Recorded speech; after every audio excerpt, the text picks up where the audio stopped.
Olá, leitores! Eu sou Rafael Santana e estou com vocês mais uma vez aqui no canal Livro na Veia. No vídeo de hoje a gente vai conversar um pouquinho sobre o início da carreira literária de Stephen King. As informações que vou trazer para vocês neste vídeo estão presentes nessa introdução escrita pelo próprio Stephen King, que aparece aqui no comecinho do livro Carrie a Estranha, que é inclusive o primeiro livro que o Stephen King publicou. Se você é fã de Stephen King, fique sabendo que vem muito conteúdo sobre o autor e suas obras por aqui. O próximo vídeo, inclusive, vai ser da resenha de Carrie a Estranha. Então, inscreva-se no Livro na Veia e ative o sininho também. E claro, compartilhe este vídeo e fale também sobre o Livro na Veia com todo mundo que você conhece, que também é fã de Stephen King e de outros livros de terror, suspense, fantasia. Bom, agora que eu já dei o meu recado, mais do que importante, né? Senão o canal não cresce. Vamos comentar então sobre o começo da carreira de Stephen King. O Stephen, ele sempre escreveu.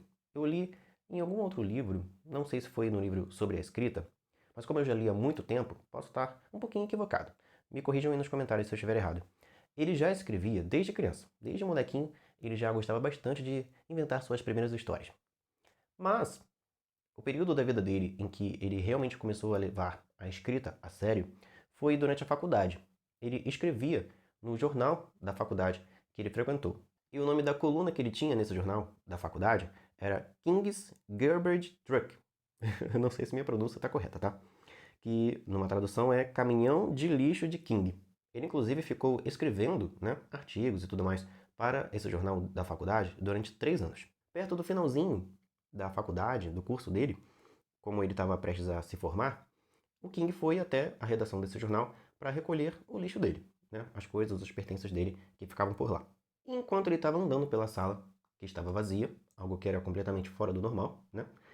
Ele nunca tinha visto aquela sala vazia. Ele começou a pensar então, enquanto ele recolhia as coisas, numa ideia de conto que já estava na cabeça dele. O conto se chamaria Último Turno. E era uma história meio macabra, né?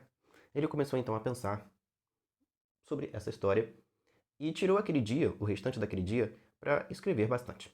Nas palavras do próprio Stephen King, porque foi ele que escreveu essa introdução, diz assim: passei aquele dia trabalhando num conto chamado Último Turno. Lembro-me de estar felicíssimo e muito envolvido, divertindo-me como nunca, aliás. O conto era macabro, rápido e divertido. Acabou virando um filme macabro e rápido, mas, infelizmente, não dos mais divertidos. É de conhecimento dos fãs que o King não é tão fã de algumas das adaptações, né, dos livros dele. E a adaptação de Último Turno, pelo visto, não agradou não. Depois de terminar de escrever esse conto, o Stephen decidiu enviá-lo para uma revista chamada Cavalier. Não sei se é assim a pronúncia, eu vou colocar o nome aí na tela. Essa revista era uma revista masculina e ela sempre tinha contos e textos ali, né, de ficção. Contos de terror, de ficção científica. E ele não precisaria da intermediação de um agente literário para enviar esses contos para essa revista.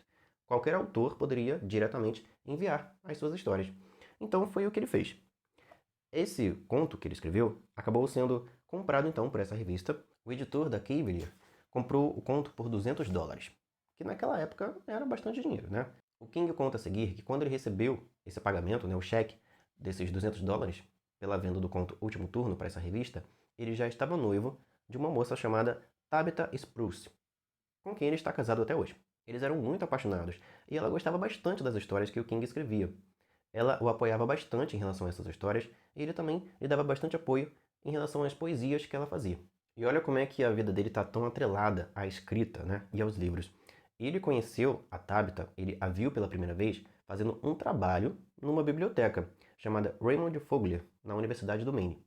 Mas eles só se conheceram para valer, né, passaram a ter mais contato durante um seminário sobre poemas. Aqui diz assim: ela leu um conto meu chamado Eu Sou o Portal, no início do outono de 1970, e disse que era o melhor conto de ficção científica que já tinha lido. O elogio me deixou de 4. O humor do King, né? Essa história também foi vendida para a Cavalier, e quando foi publicada, já estávamos casados. Em 1973, tínhamos 2 filhos, e a venda dos meus contos para as revistas masculinas tornara-se crucial para nossa sobrevivência financeira. Nessa época, além do dinheiro que ele conseguia com os contos, o King também trabalhava com algumas outras coisas para complementar a renda.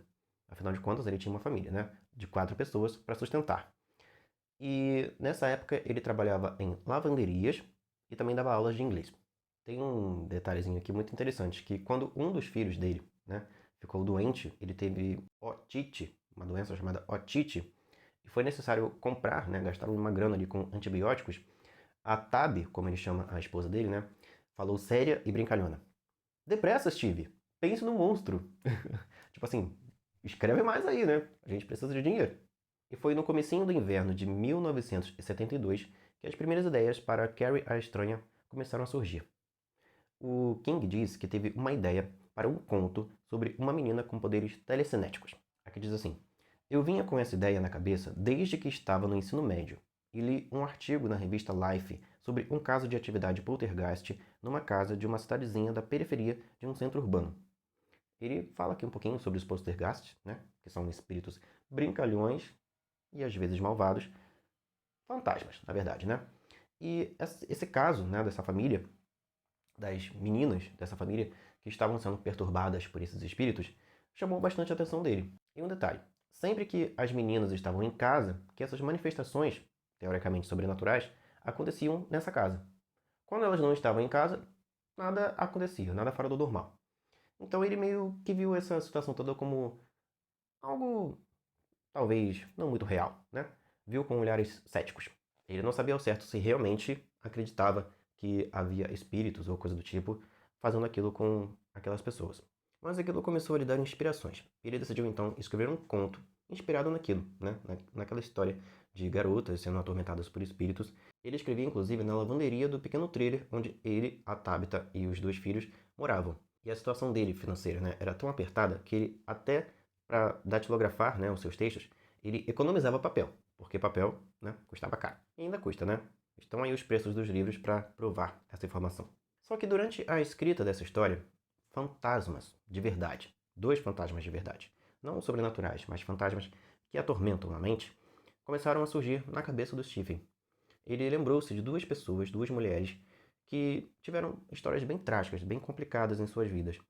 E aquilo começou a atormentá-lo, a perturbá-lo durante a escrita desse conto. Tanto que depois de escrever 2 páginas, ele amassou tudo e jogou no lixo. Uma dessas pessoas, que ele chama aqui de Tina, mas que não é o nome verdadeiro dela, tá?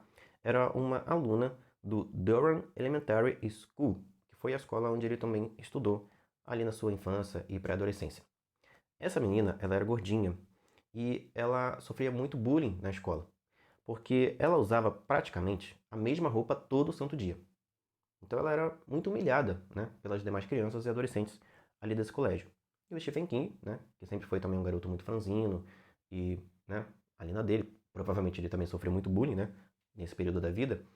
Ele via aquela situação, né, não participava, não cometia bullying contra ela, mas pelo medo, né, de sofrer alguma retaliação, ele também não a defendia. Como acontece muito nas escolas por aí, né? Às vezes você quer impedir algo, mas não consegue, não tem coragem, porque sabe que pode acabar sobrando para você também. Chegou um certo dia em que a Tina, finalmente, né, teve novas roupas para usar para ir para a escola. E ela parecia muito feliz nesse dia. Porém, as zombações, né, as perturbações das outras crianças com ela não pararam por aí. Elas continuaram perturbando a garota, implicando, cometendo bullying. Ou seja, a questão não era a roupa dela.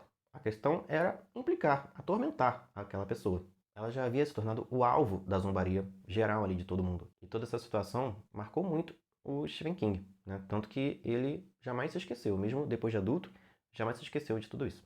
Uma outra pessoa que ele conheceu, que ele chama aqui de Sandra Irving, mas que também não é o nome real dela, foi uma jovem que morava com a mãe numa casa que o King foi fazer um serviço, né? Ele tinha por volta de 16 anos naquela época, e ele foi fazer um serviço para elas nessa casa. E essa mãe e essa garota tinham um pastor alemão que tinha o nome de Cheddar Chase, mas não é essa a questão, né, que chamou a atenção dele. Quando ele entrou na casa delas, ele viu então um enorme crucifixo com uma aparência assim bem pesada, né, que parecia ser de um material bem denso, bem pesado, pendurado na parede. E a primeira coisa que ele pensou é que se aquele crucifixo caísse em cima de alguém, essa pessoa não ia ter a menor chance, né? Ia para a terra dos pés juntos. Além desse crucifixo gigantesco, havia também uma estátua, meio sombria até, né? De Cristo na cruz. Ele com semblante muito abatido, com sangue escorrendo pelo corpo. Em vez deles terem uma imagem boa de Cristo, né? A imagem real dele, de um Deus que se tornou homem, morreu e ressuscitou. Não, elas mantinham aquela figura, né, sofredora dele na cruz. E aquilo mexeu com King, ficou gravado na memória dele. Tanto que durante a escrita de Carrie, que nessa época seria um conto, ele lembrou-se dessas duas moças e meio que uniu a história das duas. Uma personagem que sofreria bullying na escola, pelo simples prazer, né, de se perturbar alguém. Não haveria um motivo específico para ela sofrer bullying. As pessoas simplesmente atormentariam ela porque viram nela um alvo fácil para perturbar e para tirar do sério. E além dessa característica do bullying que essa personagem sofreria, estava também a questão, né, de toda essa religiosidade obsessiva, opressora, né, da mãe e dessa garota. E claro, essa outra garota aqui, a tal Sandra, ela também sofria bullying. Não apenas pelo jeito dela, que era meio estranho, mas também porque ela tinha um cheiro meio esquisito, um cheiro que vinha da casa mesmo, né? Um cheiro que o Stephen descreve aqui como não de sujeira, mas um ranço estranho de poeira, doce e enjoativo como o de pó de livro. E claro, tem outro detalhe aqui. Ela sofria ataques epiléticos e usava roupas esquisitas também, né? Roupas muito antiquadas. E o fim da vida dessas moças não foi nem um pouquinho bom. A Tina acabou tirando a própria vida no porão de casa e a Sandra morreu após um ataque epilético. E aí diz assim, aqui nessa introdução do King, que foi escrita por ele. Esses eram os fantasmas que ficavam tentando se enxerir na minha escrita, insistindo em que eu os fundisse, de alguma forma, numa história que contasse o que poderia ter acontecido caso existisse mesmo uma energia telecinética. E pelo que sei, talvez exista. O que poderia ter acontecido se o mundo fosse tão justo quanto era cruel com as adolescentes? Em resumo, os fantasmas queriam que eu escrevesse um romance. Como King não se sentia preparado para escrever uma personagem na adolescência, para representar bem essa personagem em sua história, e também como ele sentia um peso muito grande em si, em ter que escrever cenas bem pesadas, bem complicadas, de sofrimento, de bullying, de perseguição, né, que essa personagem sofreria, e também da violência que ela sofreria nas mãos da mãe, ele decidiu deixar a história de lado, tanto que a jogou no lixo. Porém, um certo dia, a Tabitha, retirando esse lixo, ela encontrou esse texto lá. E ela começou a ler e gostou muito dele. Isso aconteceu depois deles terem conversado. Ela perguntou para o King sobre o que ele estava escrevendo naquele momento. E ele disse que ele até teve uma ideia, começou a escrever, mas que não estava ficando bom e resolveu jogar fora. Ela então levantou-se, foi até o cantinho da casa onde o King costumava escrever, né, xeretou ali o lixo, pegou esses papéis, né, essas laudas, desamassou e começou a ler o conteúdo. E foi aí que ela disse que estava bom e ele precisava dar continuidade àquela história.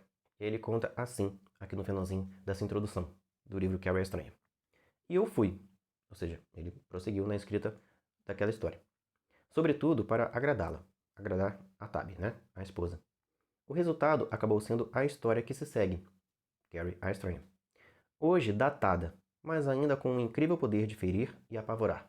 Foi publicada pela Doubleday em 1974 e continua em catálogo até hoje. Às vezes, muito frequentemente, aliás, eu gostaria que Tina e Sandy estivessem vivas para lê-la. As duas moças, né? Na qual ele se inspirou para criar a Carrie. Ou as filhas delas.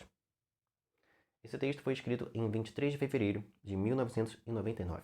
E foi assim, então, que o comecinho da carreira literária do King teve início. Primeiro ele vendeu as suas histórias, né, seus contos, para revistas, o que ajudava ele, né, a complementar a renda da família. E depois ele engatou na escrita de Carrie a Estranha, a pedido de sua esposa, né, que disse para ele continuar, não jogar aquele material fora. Ele foi escrevendo, escrevendo, escrevendo, e o que no início seria um conto acabou se transformando num pequeno romance. Eu digo pequeno porque os próximos livros, né, que o King escreveria, né, a maioria deles, seriam bem grandões, né? Com certeza o King não fazia ideia de que esse primeiro livro, né, esse primeiro romance, se tornaria o primeiro de muitos, de uma carreira incrível. Carrie, inclusive, foi adaptada, se eu não me engano, pelo menos umas 4 vezes. A última em 2013.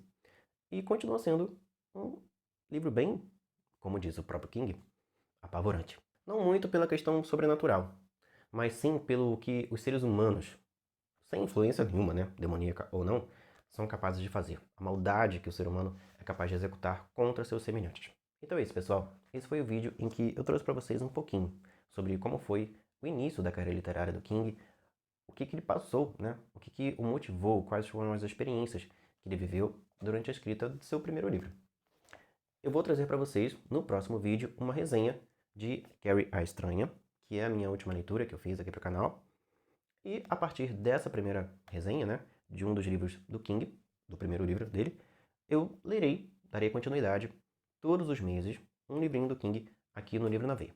Então, se você não quer perder nenhuma das resenhas dos livros do King que eu trarei aqui para o canal, inscreva-se aqui no Livro na Veia e clique também no sininho, para que o YouTube te notifique sempre que um próximo vídeo sair por aqui. Um forte abraço para você e a gente se encontra no próximo vídeo. Tchau!